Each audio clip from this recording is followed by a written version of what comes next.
Towards the flame we journey to our home again, like flowers open to catch the sun. Our minds are open to see the one. To have you is the sweetest thing to feel. You are our everything. Oh Baba,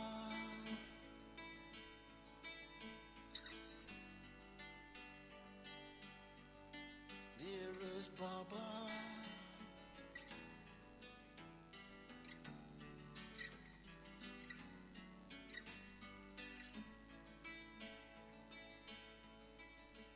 you came into this darkest night. You gave us back our inner sight. You found us broken and full of shame.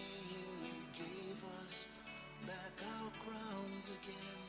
To have you is the sweetest thing to feel. You are our everything. Oh Baba,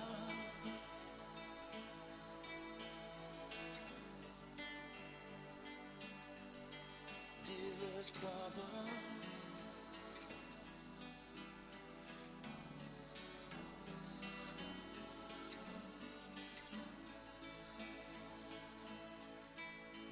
you sowed in us the seeds of time. You showed us how the seasons rhyme. From high to low, from rich to poor, we find ourselves inside your door. To have you is the sweetest thing to feel. You are our everything. Oh Baba,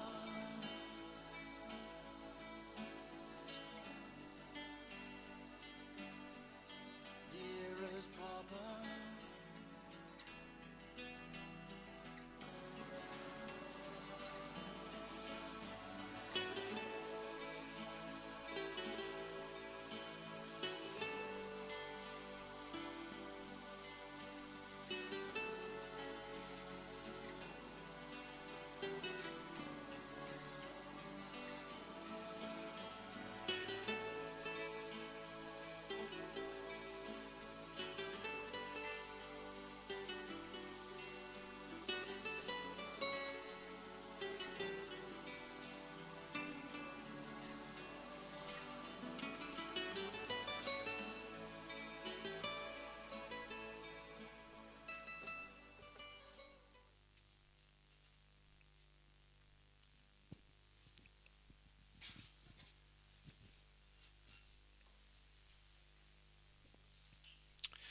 Om Shanti. Welcome to all of you here today and to all of you online.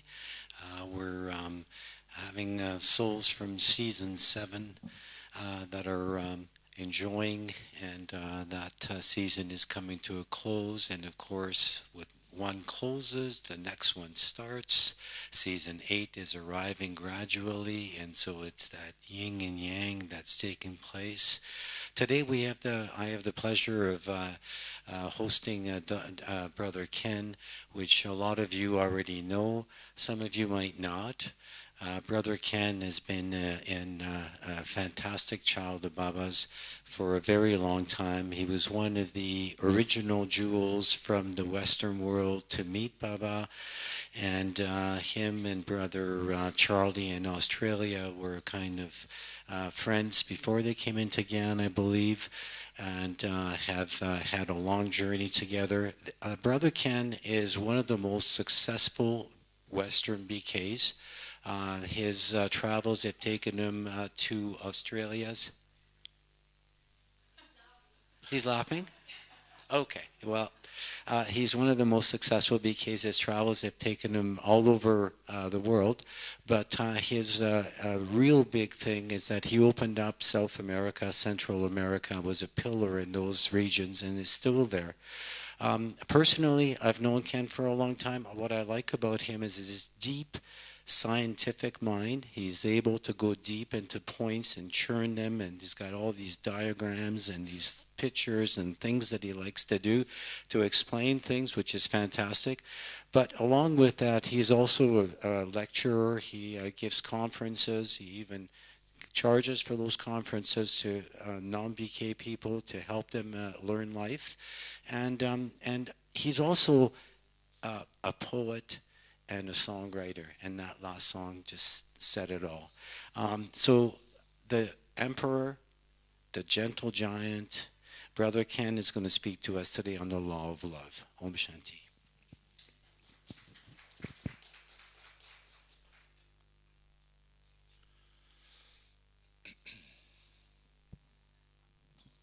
Om Shanti.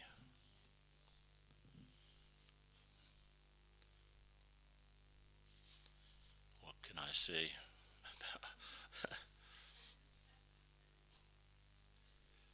Some of what you said is true.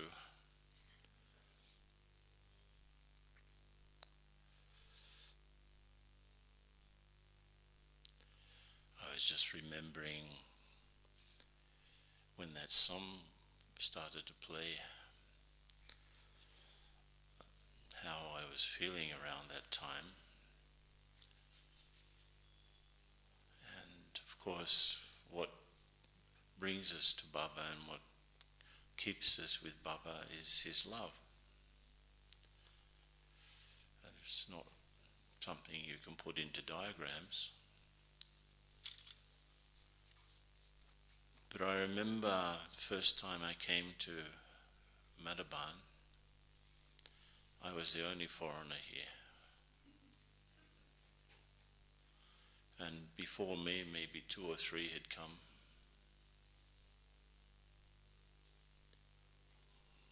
And because I hadn't done the course, I came to Baba, I went straight to the Murli, no course.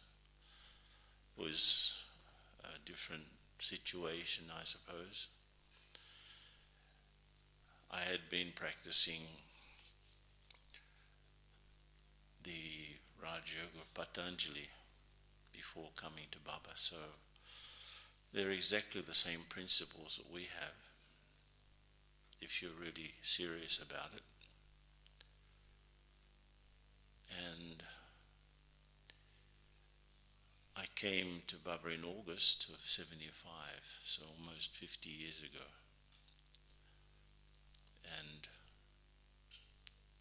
in November the same year, like 3 months later, I was in Madhuban. And I remember I came here just before everyone started to come in. I was sitting there looking at this picture of Brahma Baba with Shiv Baba. And because I hadn't done the course, it was sort of in me, it was in my DNA, you could say. But the details I really hadn't understood, especially the role of Brahma Baba. And so I came and they said, a good place to sit is in Baba's room. It's not a practice that I had in London where I came into Gyan. We would just go to Morley and it was just a nice feeling, very few people. I think maybe the room where Daddy Janki read the Morley was about a quarter of this stage. That's how big it was. Not many people could fit. But so they said, go and sit in Baba's room. And in those days, Baba's room was maybe a third of the size that it is now in Pandit Bhavan. Yesterday I was talking to Brother Anand, who's in charge of all of the cars and the buses and the trucks and maintenance and insurance and all of that. He looks after all of the many cars and buses and trucks and motorcycles that belong to the three campi, the different campuses.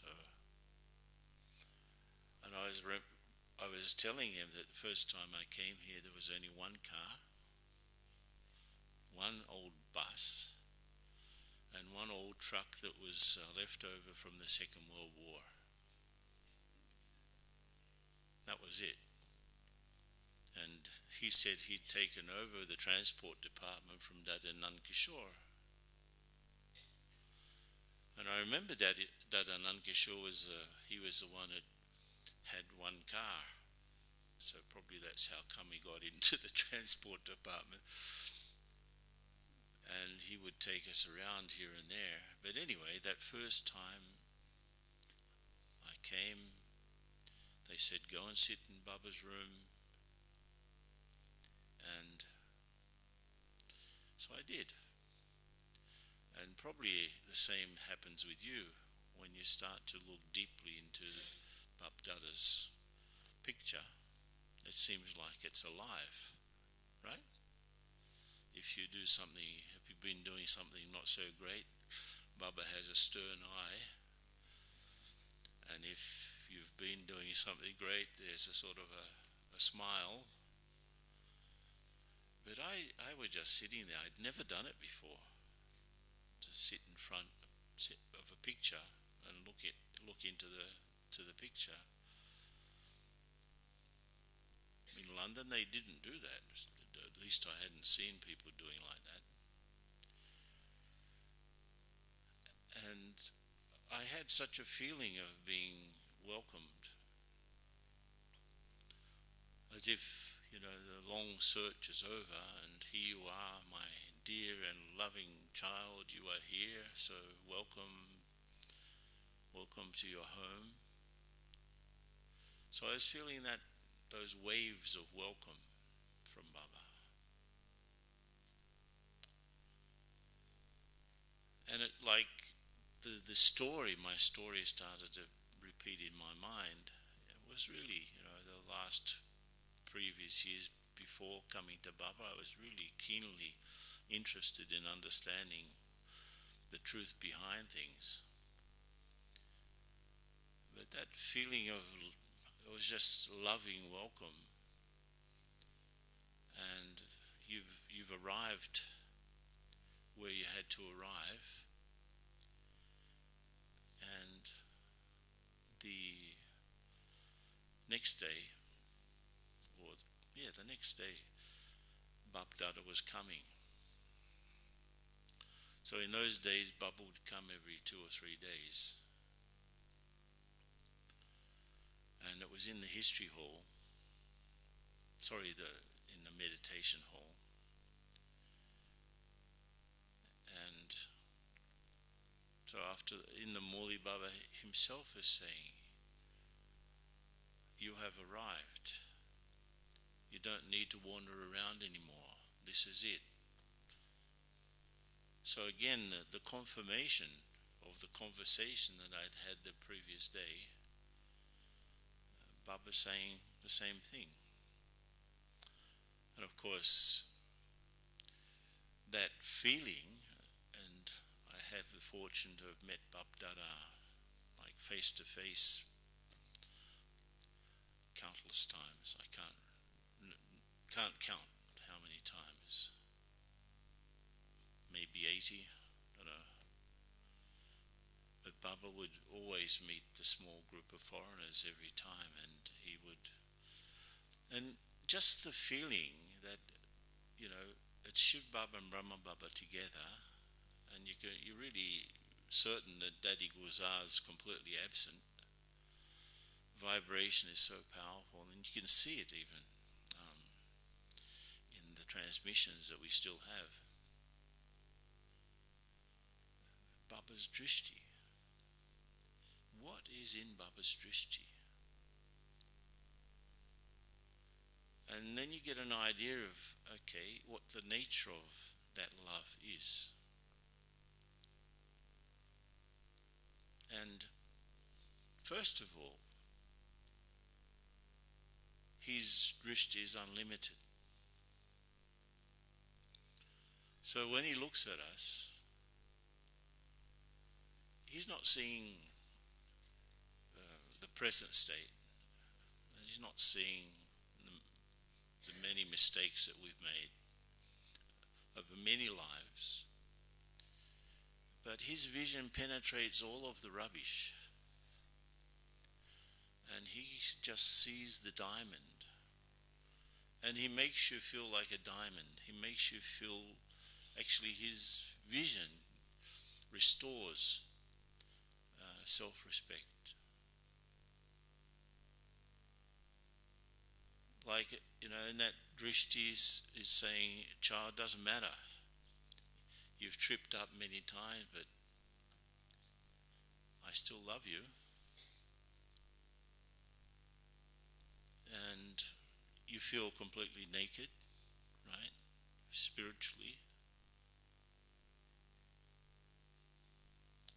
That what he sees, the value that he sees in the soul, is the only thing that he sees and nothing else. So how do you think you would feel if you could get that sort of treatment? And in fact, we could get that sort of treatment every day if we wanted, because Baba is inviting us to the subtle regions to have that experience. And it's extremely,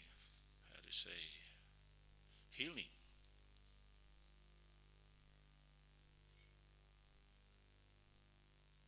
And I've seen so many people meet Baba too, not just me, many. And Baba would always show that he knew something, that he was like concerned, personally concerned, actually. Once there was the first group that I took to Madhuban from Australia was in 1976, the end of 76. I had a group of 16 from Australia. And there was one brother, in those days, you see the nature of Baba's love,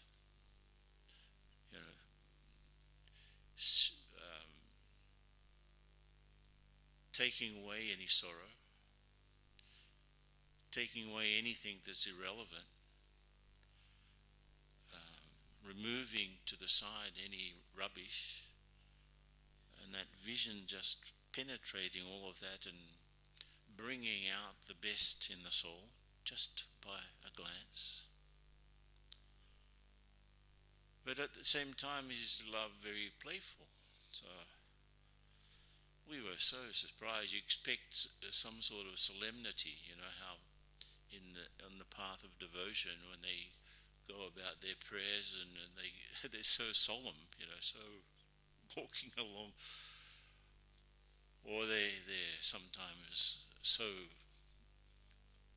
uncontrollably ecstatic at the same time. But Baba, to our surprise, after one muli, we'd never seen this before, and completely unexpected, fantastic muli, everyone's just flying, and then suddenly Baba starts to throw nuts. You get a handful of almonds or walnuts and throw.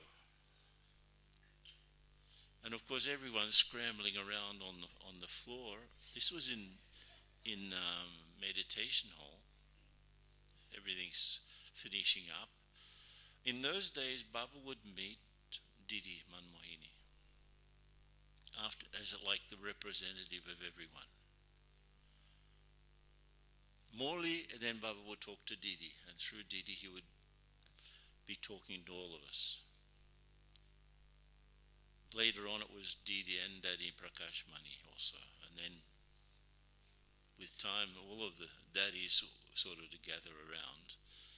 But there was a brother with me from Australia, and he said, I didn't get my nut. And suddenly, through the air, comes whizzing and falls at his feet. And he said, "Oh, I've got my nut." And when Australia has very strict customs. You can't carry any sort of foodstuffs into Australia. They'll stop you. And so he was going to take that nut. I don't know what he was going to do with it. Maybe put it in some resin and sort of put it on the wall. This is the nut that God gave me.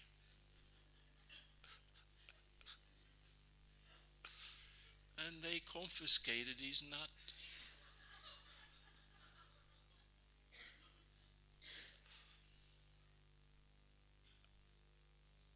He was so upset. So you start to get glimpses. We get glimpses of the nature of Baba's love. Of course, in these personal meetings and our personal subtle meetings with Bap Dada,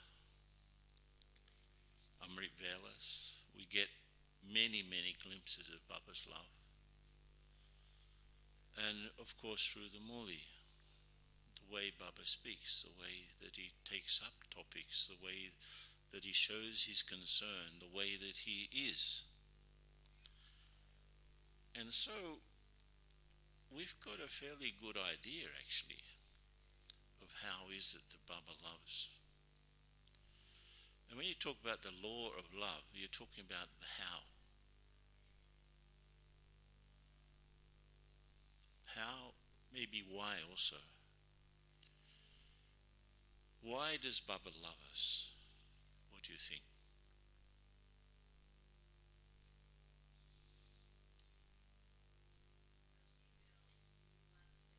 Pardon? Yeah, we are the ones that have to, let's say, do the work.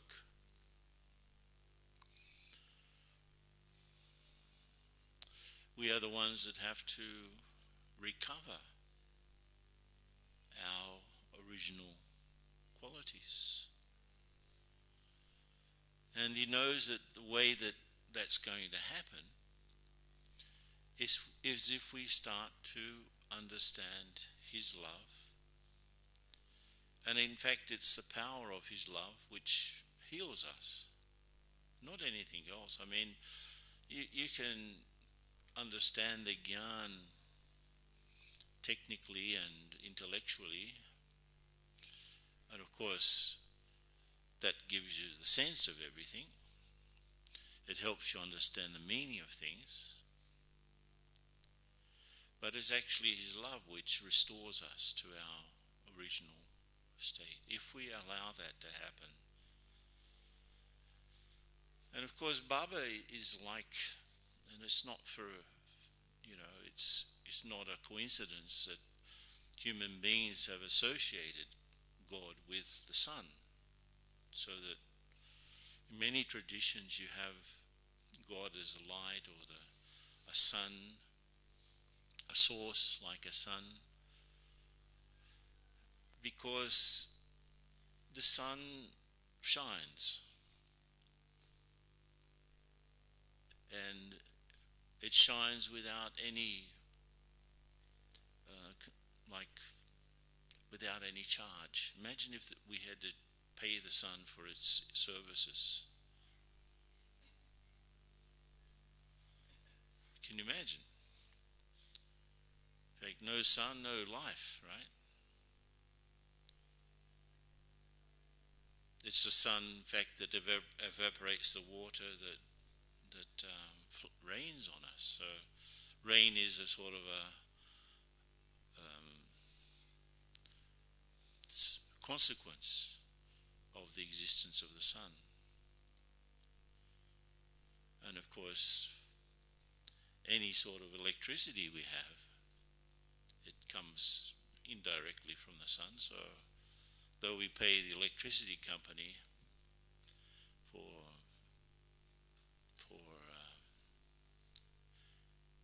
the services that it uses to organize all of that energy and get it to our houses, but the original source of it all doesn't charge.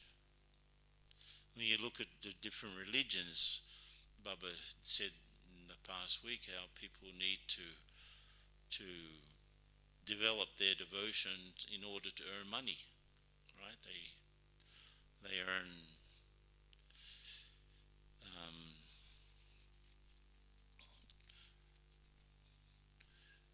my own. You said about charging for conferences. Actually, my background is in strategic planning and quality processes in companies. So if I ever charged for something, it was a technical conference rather than anything else. But Baba, just absolutely generous. And all of nature is like that too. The rivers, imagine if the rivers charged us or the dams charged us. Imagine if the atmosphere charged us to breathe. So if you look at nature, you get an idea of how it applies itself. It's absolutely generous, absolutely unconditional, absolutely beneficial. So Baba's like that too. And I don't know if in your language, but in English, the word nature is used for nature, the birds and the bees and the trees and the sky. But nature is also used for the inner state. So if my nature is like that nature, it's not a question about how to be. And you see human beings, they're so insecure, and it's funny, isn't it? Because everyone wants to feel secure. Everyone else wants to feel love. Everyone else wants to feel safe. Everyone's searching for understanding. As if we're walking around with something on our chest saying, "Do you understand me? Help me to understand me. I don't understand me. Help me." So people are looking to be understood. People are looking to be loved. People are looking to feel secure. But at the same time, the way that they apply what they understand as love, which is normally just a mixture of attachment and ego, with a touch of lust maybe, that's what they call love, but it's not love. It's a game. I love you if you love me. If you don't love me, watch out, I will love you this much if you love me this much, right? And they keep accounts, right? I loved you 10 times last month, and this month you've only loved me twice. It's not fair. I want a divorce. It's so I would say, it defames love. It defames what love really is. You can't call it love if it lasts for 10 minutes. Imagine the sun. Look, you didn't like me yesterday, so I won't shine on you today. I'll shine on those people there because they showed some respect for me, but these people here, no, I'm going to... So they arrange with the clouds to come, It's not like that at all. So the whole idea of the law of love is the why and the how of love, actually. I remember a meeting Because after a few years in Australia, Daddy and Didi asked me to go to Brazil because there'd been an invitation. So I went there for 3 months, and I'm still there. You know, be careful of 3-month experience. We'll try you out for 3 months, and then we'll see. Anyway, I used to go to Madhuban from there via London always.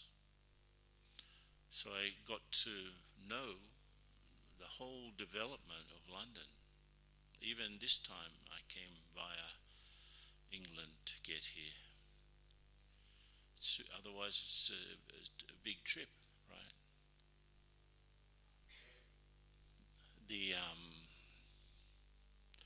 Just the distance from Sao Paulo to London is the same distance from London to Singapore, you know, to give you an idea how far it is. And then you've got London to here, which is another 9 hours. So I always used to break my journey in London. And once I was in a meeting, and there was a brother's house there, still there, called Shanti Bhavan. Still there. It's a 3 or 4 story house. And a lot of brothers have passed by there, passed through there. And so the brothers coming through London will stay there until they built Diamond House and so on. But there was a meeting in the garage, and they'd organised the garage to be a sort of a meeting place. It was a big garage.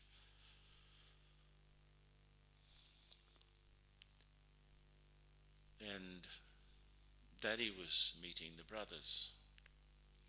And one of them said, "Daddy, why don't you love us?" And it was interesting, her answer. It was also to do with the how. Why is pretty obvious, why Baba loves us and why we should love people who come to our centres and why we should make efforts to love ourselves. That's pretty clear. But the how is where we get it wrong. And so, not only from our side, but also the expectations that we have of other people. How come you're loving me like this? This is not what I expected, you know. Anyway, someone asked Daddy, "Why don't you love us?" And she said, "If I loved you in the way that you want to be loved, none of you would be here."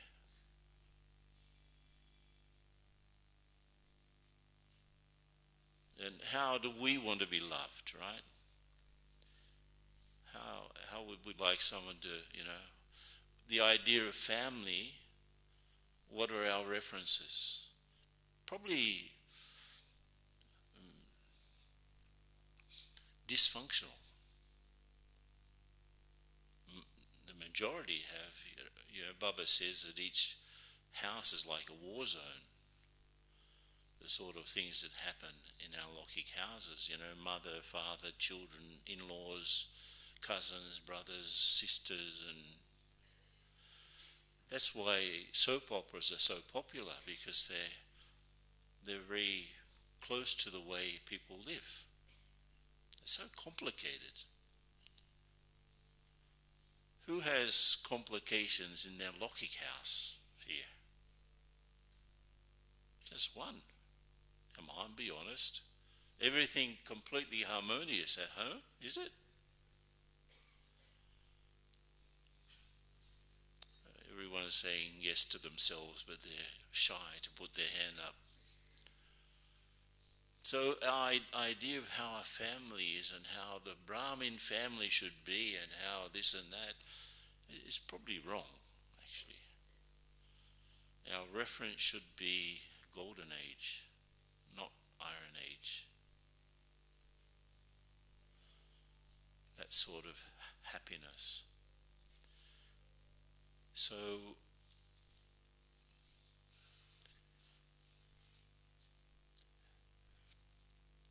has to be some sort of a balance in the way that we love.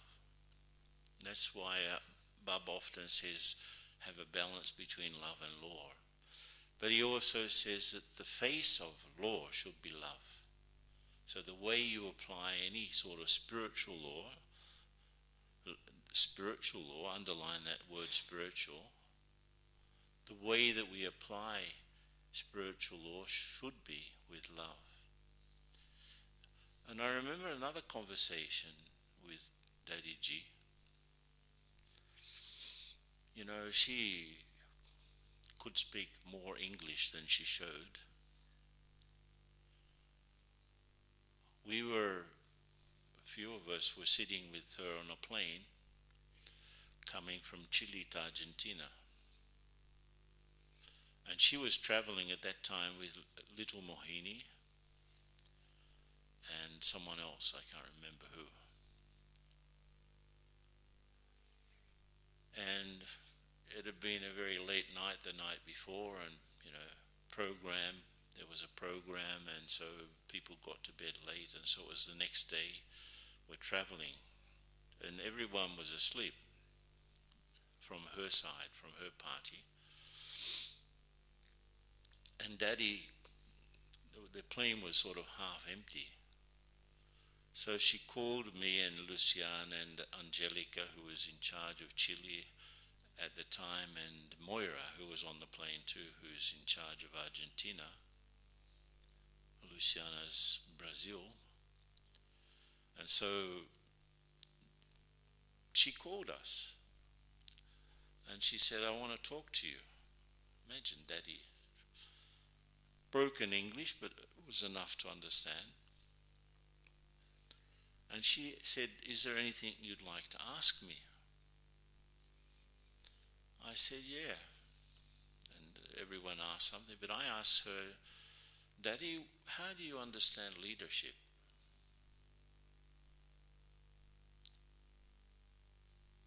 She said, it's just applying Baba's love.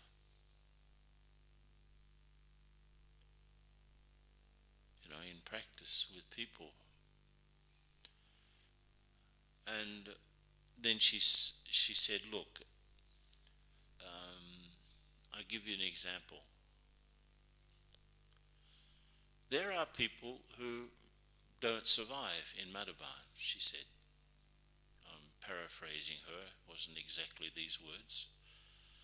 But from time to time, people don't stay in Madhuban for some reason.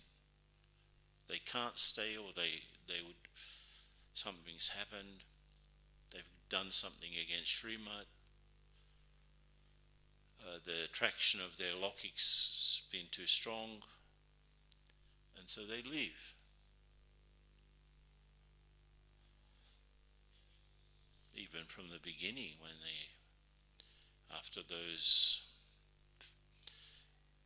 they moved to India in 1950,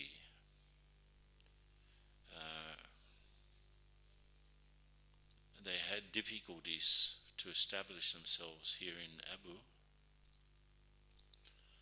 They were in one place and then another place, and then they started to have this, I guess, between 52 and 58, they had a period where there wasn't much food or any sort of, and it was cold here in the winter, right? And people start to get sick, and the relatives are pressuring, and look, don't stay there, you get sick, they don't have any food, come, stay with us, food and shelter, come. So the attractions were there. Anyway, that's been going on all the time. In any place you'll find people that can't live in a centre for any reason. And she said, when that happens, I feel responsible. I'm not responsible for the fact that they left, but I'm responsible because I didn't detect it soon enough. was already too late when I acted. So her take on leadership is to be, making sure that everyone has everything that they need, and even more than they need, so that they don't start to have useless thoughts. And if any of you remember Dadiji, and the first day that she sees a group of people, she'll ask, everyone got everything you need? Is everything okay? Got enough blankets? You got enough, everything? If you don't have, come to me. I'll make sure that you get them. That's definitely the generosity that she learned through Baba. Because Baba's the father. How else would he love? Baba's the father and the mother. So how else would he love except like that? So this whole idea of balancing love and law is pretty ridiculous, in effect. If you learn how to love the way Baba loves, you don't need to worry about the law side of it. It already is lawful. What is law? Law means dharma. It means within the code of conduct of Brahmins is to be loving. It is our code, so it's already written into the law. So we often come with our ideas, and maybe we're keeping up, with all of the Kali Yuga psychology and so on, or the philosophy of this old world, whatever. We have certain standards, but the thing is that Baba has come to create standards for a new world, and not simply, revise the standards of the old world. He's come to create completely new standards. So the way that he does that, he exemplifies the sort of world that he wants to create. Yeah? No big secret in that. But this whole idea of love. Can you imagine love at the same time as being karmatit? Love and no karmic connection. Then you get an idea of the sort of love that Baba wants us to have. Love that does not create dependence. Love that does not feed dependence. Love that does not create hurt. And that's the references that we have.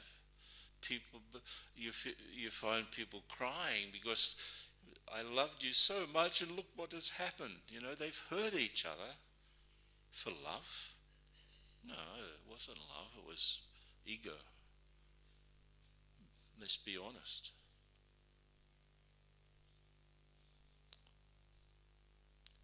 And so just think about it. Could you love without absolutely expecting any return?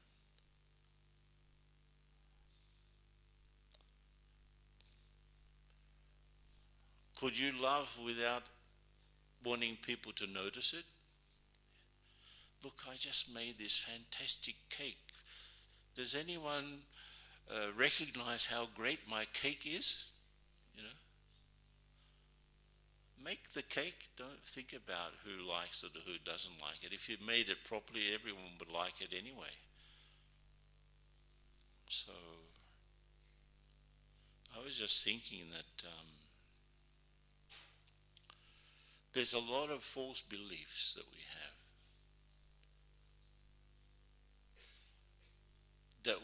that we use to sustain ourselves, maybe. And I have to check all of the beliefs. Just let's take an example. Let's do some inner research. The last time you felt hurt by someone or by something that happened, maybe not hurt, but disappointed, upset. You know, you had more thoughts than you needed to have because someone did or said something. Can you think of a situation that was recent that sort of thing was there? Got one? Probably with another Brahmin. Not necessarily. We're much more forgiving of the Lokic world, right? Because, you know, they don't know. But these people that I live and work with and doing service with, they should know. How is it that they don't know how to treat me properly? It's not possible.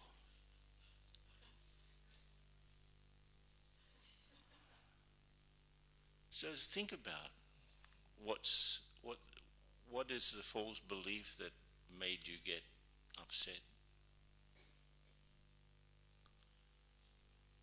If it was true, you would never get upset. If your beliefs are true, they will never upset you. So it's only a false belief that makes you feel upset or hurt or dismayed or disappointed or, you know.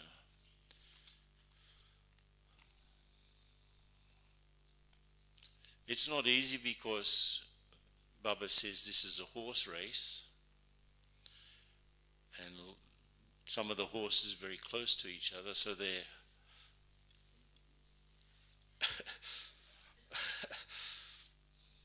they're hitting each other as they move forward. That's why I guess horses have those things on, right? So they don't see the horses beside them. So we have to go ahead. Okay, wonderful that there are other horses in the race. Wonderful. But let me go ahead. I'll get there first.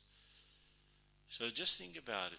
If there's any hurt, for any reason, you'll find at the basis of it a false belief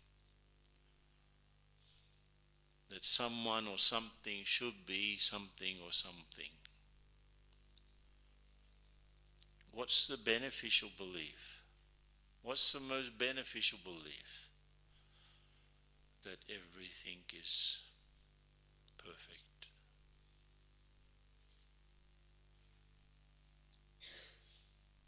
Everything is perfectly according to Drama. When Baba says everything's perfect, it doesn't mean that everything is good. I mean, the war in the Ukraine and the destruction of Gaza and all of the problems with Israel and anywhere in the world, you know, the attacks between one side and the other, you can't say that they're good, but they are perfect according to Drama. Yeah?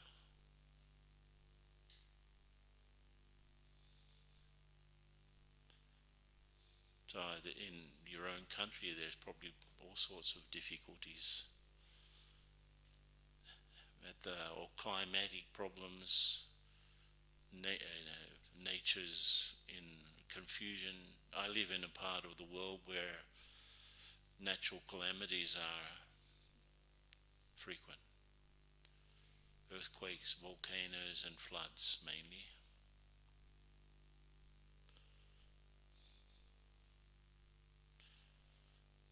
So just think about it. So,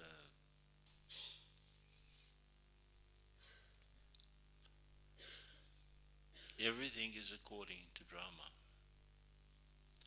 It has to happen because there's some imbalance that's being rectified. That's what we call karma. Everything moves because of the need to balance.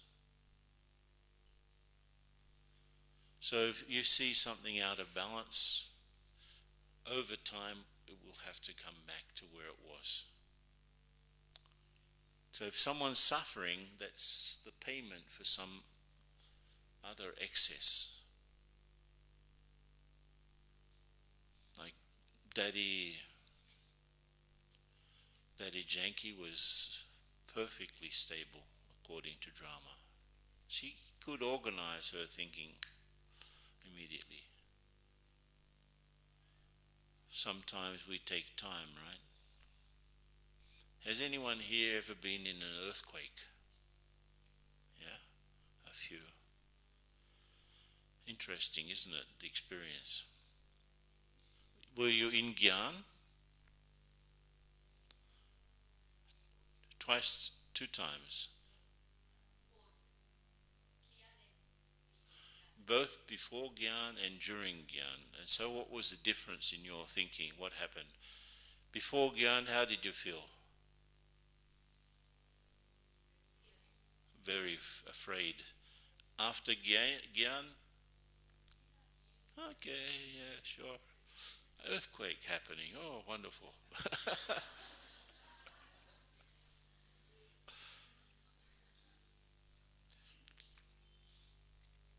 I was giving a talk in Santiago in Chile, and the name of the talk was Remaining Stable in the Chaos. In the middle of the talk there was an earthquake. Not a tremor, no, 90 seconds almost of shaking. And I could notice my mental processes were exactly that. Oh, earthquake is happening. Interesting. Some people were in panic, other people were not. So I just organized my thinking. What can I do? If the roof falls down, what can I do? If it doesn't, it's better. But certainly, I mean, Gyan helps us to, in a moment, to adjust. If I've been, of course at this, if I've been close to Gyan in my thinking processes, if I've been close to Baba in my experiences, then anything that happens, anything, I can adjust. If I haven't been close, I will take longer to adjust.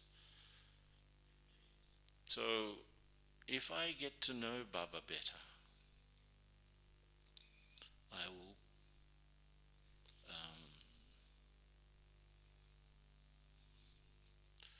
definitely be able to love better. So let's have a meditation now, and I would conduct some thoughts. Don't need music. No music.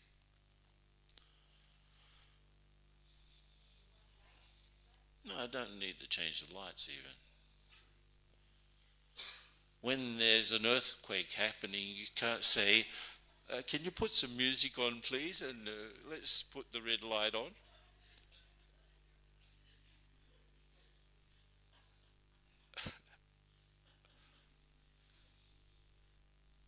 So, just the whole thing is to make sure that love is balanced. So let's do the following. It's a love alignment exercise. Is that okay?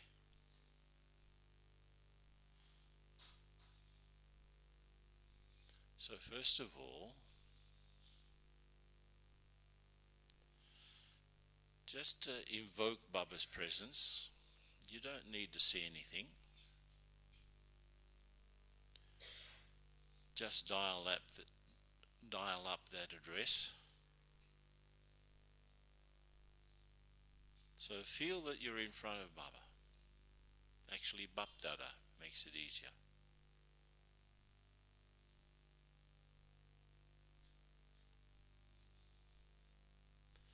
And you're feeling Baba's drishti.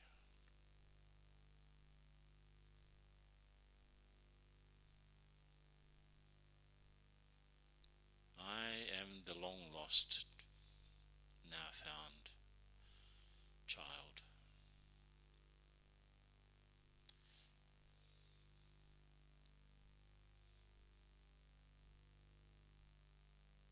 Baba has been, just as I've been looking for Baba, Baba was looking for me,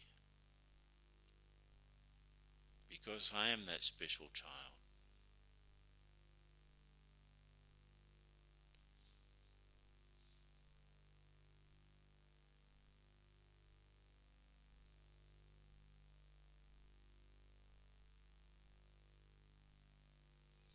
So I'm in front of Baba. How much love do I feel from Baba to me? Just check. Unlimited love. Like coming in waves over me. Just in the glance. There's so much meaning. So much history.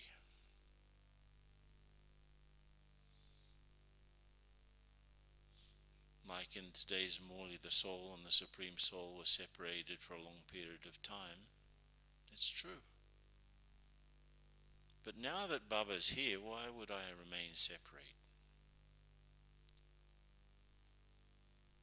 So I'm just feeling so much love from Baba. And at the same time, all of the different sort of threads of my love in this world, many of which have not been very successful, I'm just getting it all together into one love from my side. So just feel how much love Baba has for me and how much love I have for Baba. He's just in front of me. And there's this loving exchange. Nothing else really, just me and Baba.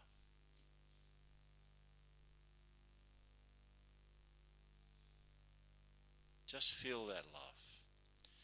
From your side to Baba and from his side to you. Nothing like it actually.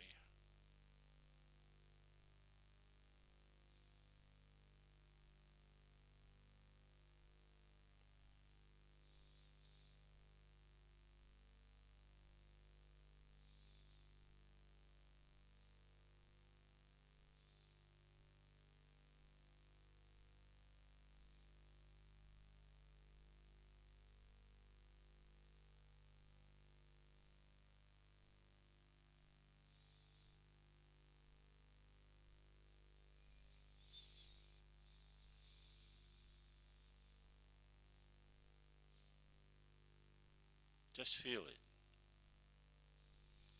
Okay, with this in mind,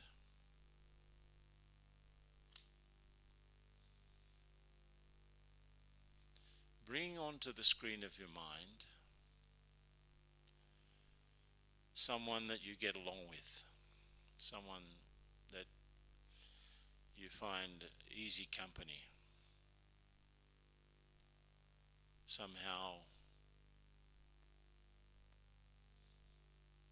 their nature is friendly to you. Now just check.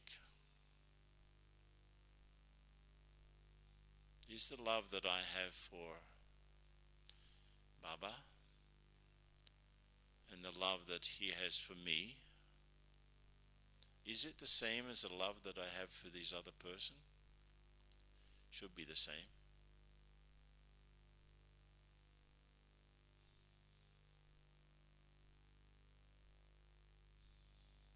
The love that Baba gives me and the love that I give to this person who is close to me is the same. Same quality.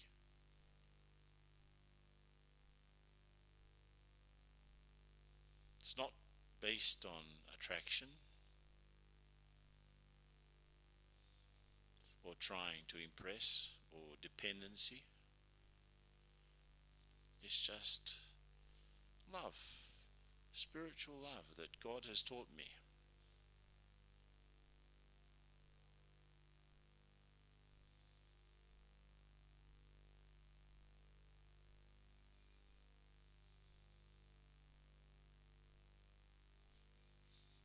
Okay, now bring onto the screen of your mind someone that you don't get along with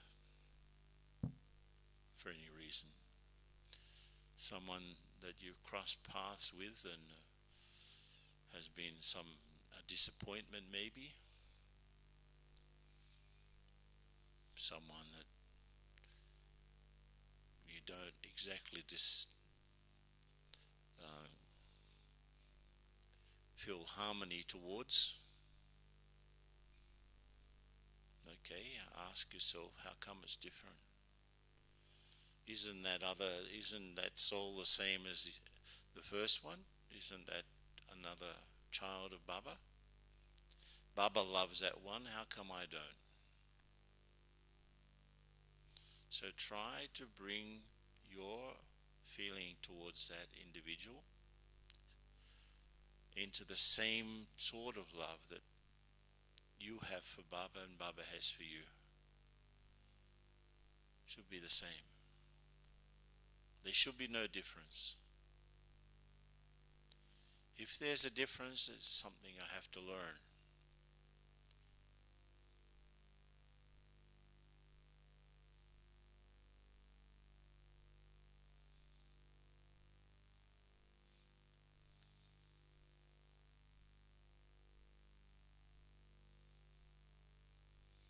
The world that we divide into friends and enemies, actually, they are neither friends nor enemies. Unless everyone is a friend.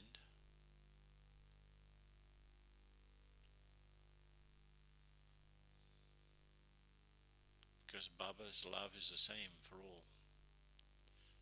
My love should be the same for all. That's the law.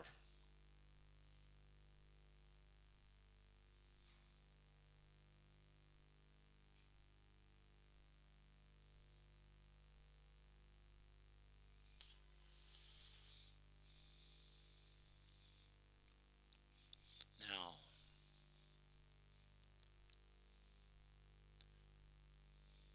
bring onto the screen of your mind yourself.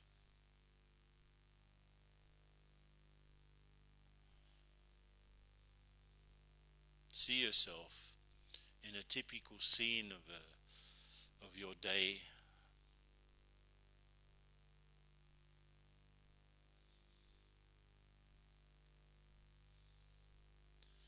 And check.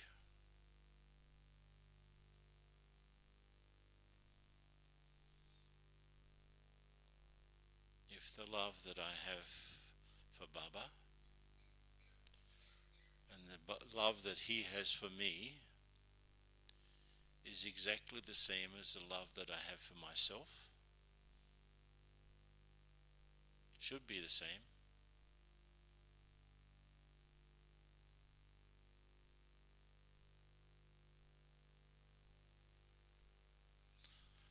So let's just spend let's say 10 minutes in silence.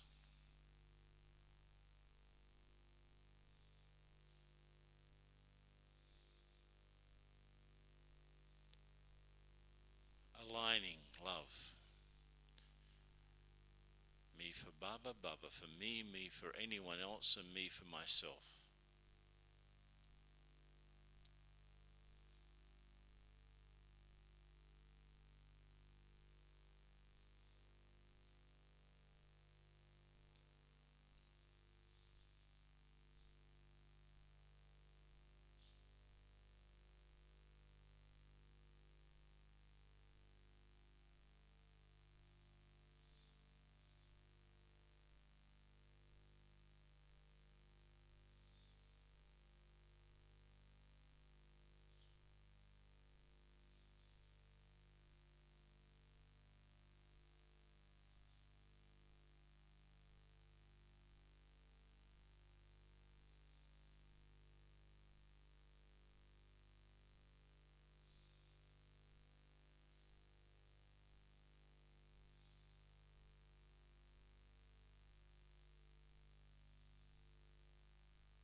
Shanti. Would anyone like to say something or ask something?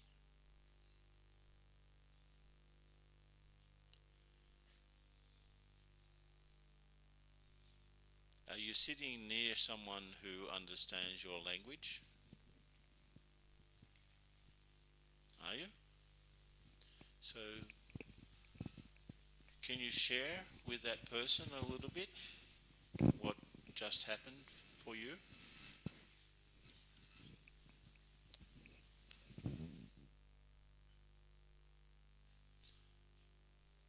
They're sharing amongst themselves, first of all, brother. Then when you went to get the microphone, I gave a new instruction because they were not responding well. So give them a couple of minutes and then we'll see.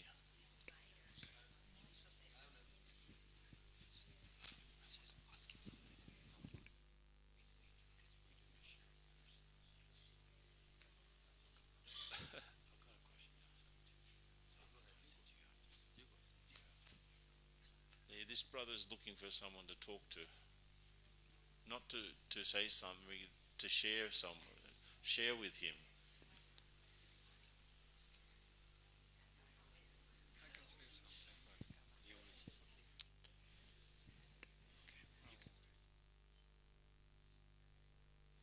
He wants to share with you first, I think. No. No? I want to share something. Okay, then we'll have to wait for a minute or so.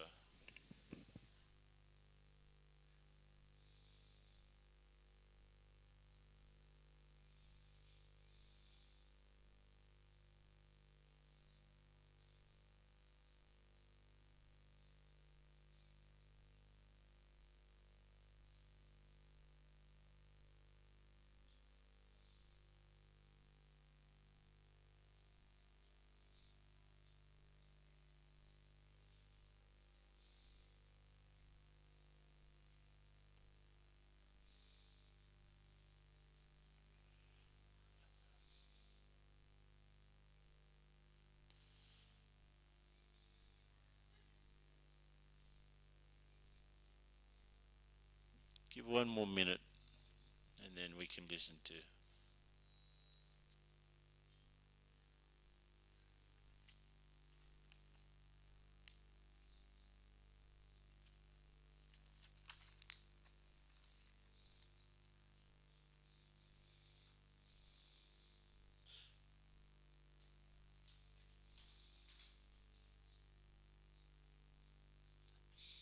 Okay.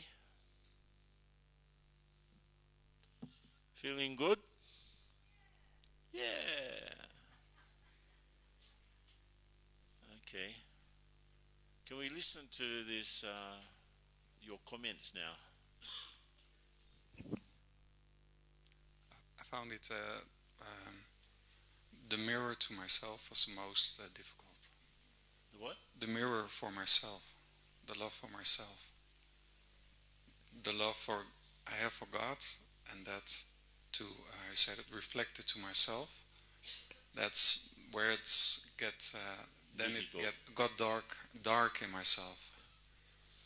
Yeah, we don't love ourselves as much as Baba loves us, generally. Is that right? Why?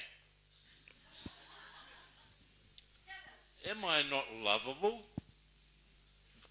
Yeah? Got something to say? Wait, get the mic. It's being recorded apparently, so. Because it's always that belief that if we love ourselves, it is being body conscious or ego.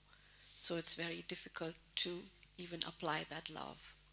But for others, like how Baba loves us, or that we love others, strangers is easier than anybody close to us. And for yourself, even harder. So now you understand, huh? If we don't love ourselves as Baba loves us, it's not lawful. It's awful.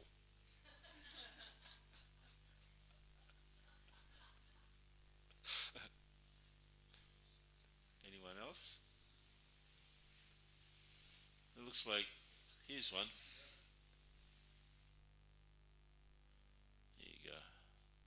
So, Brother Ken, a question is I have, you know, we feel cut or dry. You know, we feel very dry when we are trying to do yoga or we want to have communication with Baba. It's easy to communicate right now when I'm doing with you because you're listening to me. So I experience some exchange. But as far as Baba is concerned, when I do that, it's a bit difficult. And in the bargain, what happens is then I kind of horizontally exchange emotions.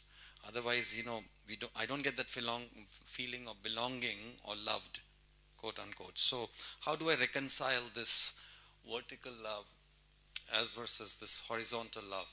I'm sure you're very, very experienced and you can do justice to this particular question in a very authentic and a sincere way. It's another class. Very quickly, you know, the secret is in being the instrument of Baba's love. Then you get to understand what it is and how it works, and then you've got something to talk about. You know, instead of, it's very, very important to not skip the heart-to-heart conversation with Baba. You just try to connect with a point of light. It doesn't work. You gotta have a heart-to-heart conversation, and that's actually with Bab Dada, because there's no such a thing in the soul world. Heart-to-heart conversation. It's not an incorporeal experience. It's a subtle experience. So just try when you're interacting with others. Try to remember that you are also an instrument of Baba's love and not of your own ego. Then it becomes easier to understand what it's all about. Because actually it's no secret. It's dead simple. You know, real simple. But just as Baba's so simple, why would it be difficult to come closer to him? It's not, the difficulty is not on his side, it's on my side. So try to pick up his attributes. Try to put those attributes into practice in your interaction with others. You know, if you're a father, let's say, then try to remember how Baba's the father of you and be that sort of father. If you're a friend, try to remember how Baba's your friend and be that sort of friend. So you're putting the relationship into practice at a horizontal level, and then you're actually bringing Baba down to the horizontal level. Otherwise, it's, you know, the devotee in God. You got to get away from that. It's just the child and the father. Hi, Dad. How are you? Everything going well? Yeah. You know, that sort of familiarity. Okay, so enjoy. I don't know how many more days you have in Madhuban, but enjoy. Okay? Om Shanti. Om Shanti. Well, Brother Ken, this was a really, really nice program, class that you gave us. I don't know if it was a class, it was a program. Let's give Brother Ken a big round of applause, please. Thank you so much, Baiji. Okay, thank you all. Om Shanti.